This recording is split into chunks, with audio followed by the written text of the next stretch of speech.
ये रिश्ता करना हो तो वो सबसे पहले पूछते हैं इसका ख़ानदान क्या है, कौन रिश्तेदार हैं।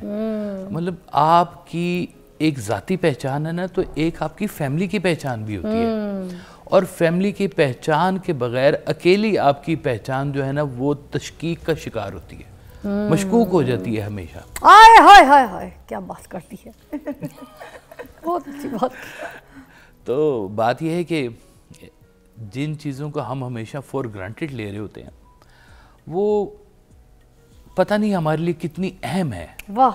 ये जब दूरी होती है ना, फिर इंसान को एहसास होता है कि कहाँ गए मेरे वो कज़न्स, कहाँ गए मेरे वो दोस्त, कहाँ गए वो मेरे अजीज़ व कारब जिनके साथ हम खेलते थे, पढ़ते थे, शेयर करते थे मामलात।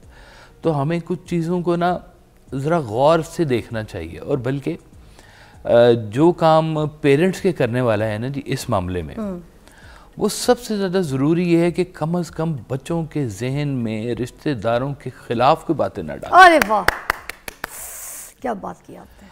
ये बहुत ही बुरा काम करते हैं। क्या बात। अगर सर आप रिश्तेदारों की बात कर रहे थे तो एक चीज़ और भी मैं ऐड कर देती हूँ। आजकल तो ये होता है कि अगर मियाँ बीवी में कोई झगड़ा हो गया ना, भाई कैमरा मेरे पे पैन करो, मैं बोल रही हूँ काशिफ साहब इतने अच्छे लग रहे हैं, आपको क्या हो गया। रिश्तों की अहमियत आज हमारा टॉपिक है। और ब्रेक से पहले हम बात कर रहे थे यहाँ पर, क्योंकि काशिफ साहब ने एक बड़ी अच्छी बात की कि ये जो रिश्ते हैं इनको संभालने के लिए जो एक ट्रिक है, वो खैर आज हम यहाँ पर डिस्कस भी करेंगे। मगर एक पॉइंट मैं पूछना चाही थी कि जब मियाँ और बीवी दोनों में लड़ाई हो जाती है, ठीक है, उस दौरान जो बच्चे होते हैं उनको सिखाया जा रहा होता है कि ये जो तुम्हारी माँ है ये तो बिल्कुल ठीक औरत नहीं है। माँ सिखा रही होती है जो तुम्हारा बाप है ये बिल्कुल ठीक आदमी नहीं है, ठीक है।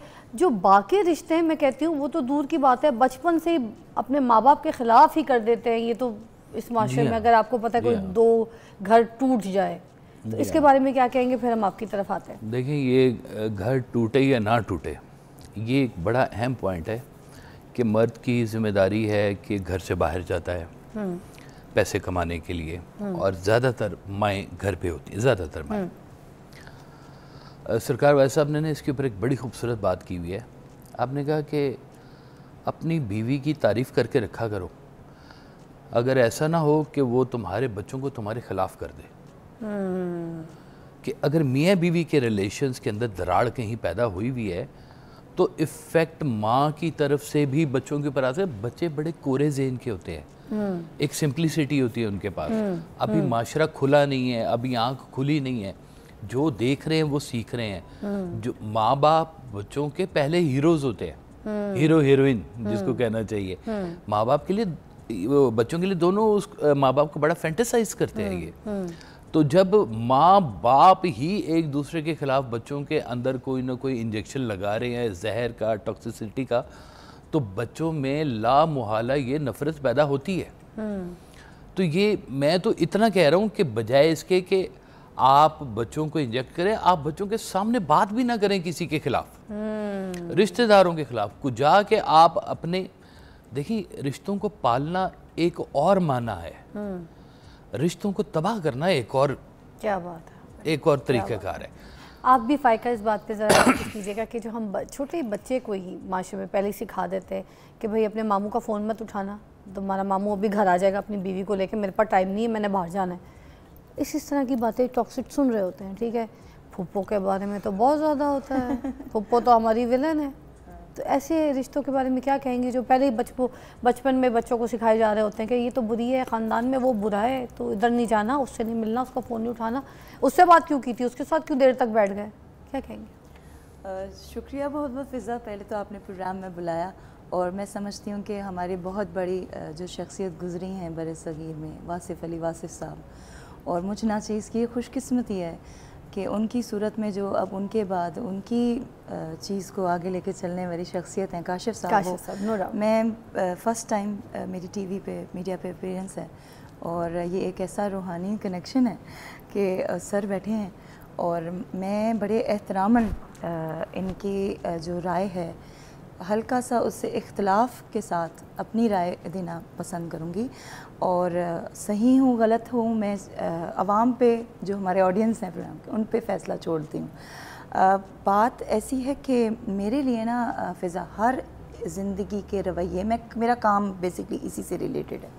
जब मैं कोचिंग दे रही होती हूँ तो मेरे कोच, मेरे मेंटोर, जो कि आज के कुछ अरसे पहले जब मैं ज़िंदगी की ऐसी स्टेज पे थी जहाँ बकेट में कोई रिश्ता नहीं नज़र आ रहा था, यही सिचुएशन थी, सभी बुरे हैं, ठीक है, तो मुझे एक शख्सियत मिलती हैं जो इन्होंने मेरी तरबियत करना शुरू की। और मुझे उनकी तरबियत का सिलसिला क्या था, उन्होंने सुना।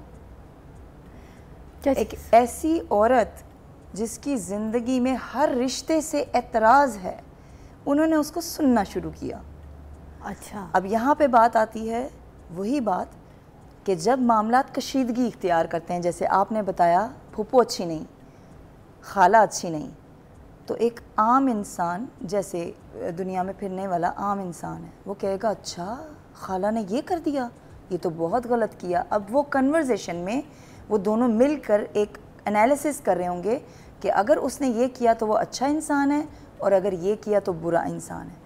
वहाँ रूहानियत का एक रोल आता है, और वो क्या है, कोई रूहानी रूह बैठी होगी ना, तो उसको मालूम है कि आगे वाली जो इंसान है वो इस कदर दुखी हो चुका है कि नेचुरली एक इंसान की फितरतन जो अल्लाह ने तख्लीक की है, इस वक्त वो उसके वो पहलुओं का जिक्र करेगा जो मनफी थे। ये कस्टम मेड डिज़ाइनिंग अल्लाह ने बनाई है इंसान की। अच्छा, अब सुनने वाले की खूबसूरती क्या होनी चाहिए, एक तो वो उसके सारे एतराज़ात को किसी राय के बग़ैर सुने। माजरत के साथ हमारे ही माशरे में वो माएँ हैं जो आशना के साथ बच्चे छोड़ के भागती हैं, वो बाप हैं जो मैं कहना भी नहीं चाहूँगी बेटियों के साथ क्या क्या करते हैं, आप समझती हैं, चाचे हैं वो एतमाद होने की वजह से भतीजियों के साथ, भांजियों के साथ क्या कर रहे हैं। हकीकत है कि माँ से ज़्यादा अल्लाह कहता है कि प्योर कोई रिश्ता नहीं, लेकिन उस माँ के बारे में आपका क्या ख्याल है जिसकी बेटी खा रही है मार, और वो कहती है बेटी खा लो, सभी शोहर मारते हैं। रिश्ते मेरे लिए आपका सवाल था, हर रिश्ता एक इदारे में जैसे रोल के लिए एक चीफ एग्जीक्यूटिव ऑफिसर होता है, उसकी जॉब डिस्क्रिप्शन होती है, उसने वो निभानी होती है। माँ की जॉब डिस्क्रिप्शन है, अगर आप समझें तो बाप की जॉब डिस्क्रिप्शन है, और माँ की जॉब डिस्क्रिप्शन बीवी की जॉब डिस्क्रिप्शन से अलग है। अब एक इंसान नियतन तो अच्छा है, मुखलिस है, माँ मुखलिस होती है बच्चे से ज़्यादातर, लेकिन रवैये में वो मुखलिसी को झलका पा रहा है कि नहीं। मगर मेरी एक बात सुने ना, एक ब्रेक लेते हैं, ब्रेक के बाद इस बात को आप थोड़ा सा समझिएगा। हाँ। मैं काशिफ साहब से ये कह रही थी कि यही माँ जिसको आप मुखलिस कह रही हैं, हाँ। यही बाप जिसको आप औलाद के साथ मुखलिस कह रही है ना, यही माँ बाप अपने बच्चे के साथ तो सही नहीं कर रहे। वो कैसा बच्चा परवान चढ़ा रहे कि अपने बच्चे को कह रहे हैं, अगर उनकी आपस में अलहदगी हो रही है तो वो कैसा बच्चा परवान चढ़ा रहे हैं कि बच्चे को कह रहे हैं कि अपने बाप को सही ना समझिए, आदमी ठीक नहीं है, मेरी जिंदगी खाली। माँ बच्चे को सिखा रही है, ठीक है, और बाप अपने इसी पे बच्चे को माँ के खिलाफ सिखा रहा है कि औरत ठीक नहीं थी, इसलिए मैं उसको छोड़ रहा हूँ, मैं उसको तलाक दे दी। तो ये मुखलिसी। ब्रेक के बाद आपसे और काशिफ साहब से दोनों का, अब मैंने उसको क्या डिफाइन किया है, ब्रेक के बाद, क्योंकि हमारी न्यूज़ की ब्रेक है तो हम इसको एलैबोरेट करेंगे, आपकी कॉल्स भी शामिल करेंगे। आज हम रिश्तों की अहमियत के ऊपर बात करें। Stay tuned, come back.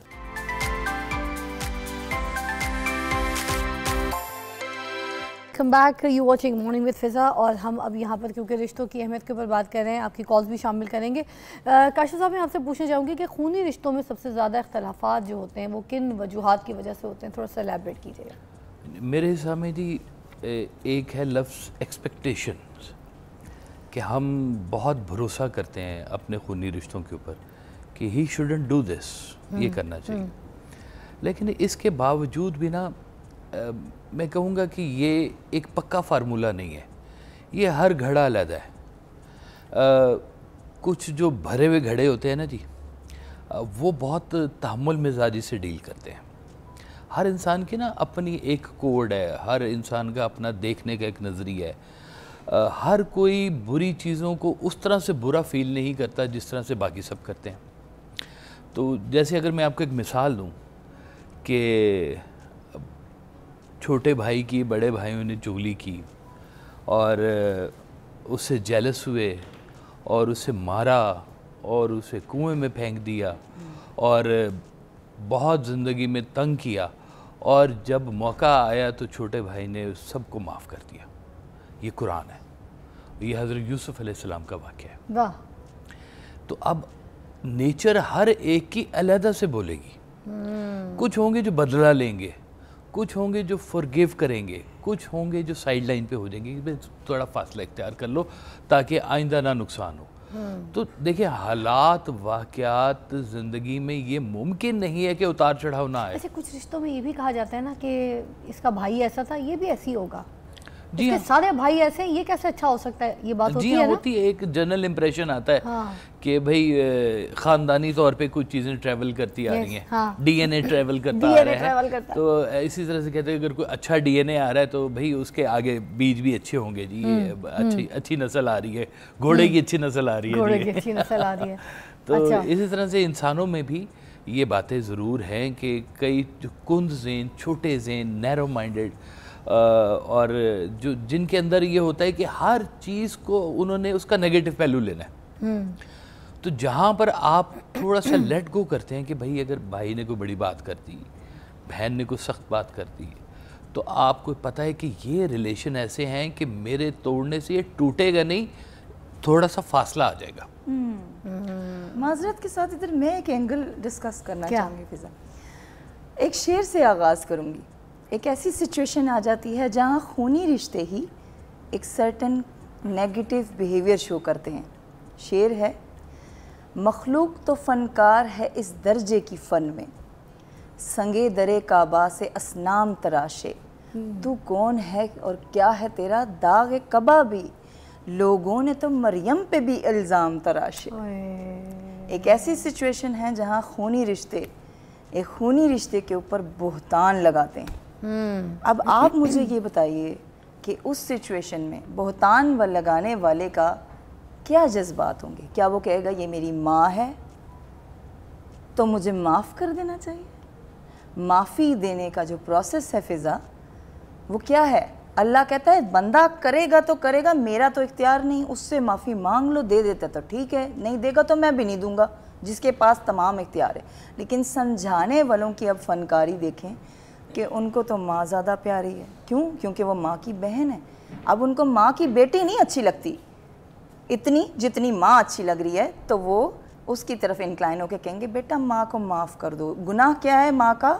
कि वो बेटी पे बोहतान लगा रही है। और एक्सपेक्टेशन सोसाइटी की, हर रिश्ते की, इर्द गिर्द बाकी तमाम पूरे ख़ानदान के खूनी रिश्तों की है कि बेटी माँ को माफ़ी मांगे बगैर उस इल्ज़ाम पे माफ़ कर दे। क्यों? अगर आपकी उम्र बड़ी है तो आप ठीक हैं, और अगर आपकी उम्र बड़ी है तो खुदा हर वक्त आपके लिए हक़ में रिश्ता मतलब फ़ैसला करेगा। क्या कुरान में फ़िज़ा मेरे लिए सिन्स आर जेंडरलेस, एजलेस? अल्लाह ने कुरान में कहीं नहीं कहा अगर बूढ़े गुनाह करेंगे तो ये सज़ा, अगर जवान करेंगे तो ये सज़ा। गुनाह की सज़ा एज की बाउंड्री में बंद नहीं, गुनाह की सज़ा जिन्स की बाउंड्री में बंद नहीं। अल्लाह बात करता है गुनाह करोगे सज़ा। तो इल्ज़ाम तराशी की आप बात कर रही हैं, बीवियाँ तो 2 मिनट में इल्ज़ाम लगाते थे। मियाँ ने अच्छा परफ्यूम लगा लिया, हल्का सा थूक से पफ बना लिया तो कहती हैं हाँ कोई बच्ची फंसाने जा रहा है, कोई फंसा ली होगी। अच्छा, वर्किंग वुमेन जो बिल्कुल ठीक तो बात कुछ है। भी नहीं होता मियाँ का, वर्किंग कोई वुमेन यहाँ पे 5 सेट नहीं होगा मगर कर देते। इल्ज़ाम तो यहाँ पे भी लगाए जा रहे हैं। और वर्किंग वुमेन जो कुछ होती है, मियाँ भी लगाते हैं, मियाँ भी लगाते हैं, बीवी भी लगाती है। लिपस्टिक अच्छी सुर्खी ये तेज छोड़ें लगा ली और आप। काम पे चली गई या बच्चे छोड़ने चली गई तो पीछे जाके देखेगा रात को 11 बच्चा बजे तो नहीं पीछे फंसा हुआ उसके। रात को 11 बजे मियाँ एक अपनी कुलीग को घर ड्रॉप करके घर आता है और उसने कुछ नहीं किया, लेकिन रात के 11 बजे एक बीवी अपने कुलीग के साथ घर आती है और मियाँ 10 घंटे उससे पूछता है तुम किसके साथ आई हो, ये तो नया चेहरा है, क्या सीन है? सवाल ऐसे। हाँ, आपको पता है कि आपकी बेटी कहाँ निकल रही है, दफ्तर किधर है, आपको शक है, आप दफ्तर जाएं, छुप के देख लें। कोई चीज़ नज़र आए तो आप इल्ज़ाम लगाएं, ना नज़र आए तो आप चुप रहें।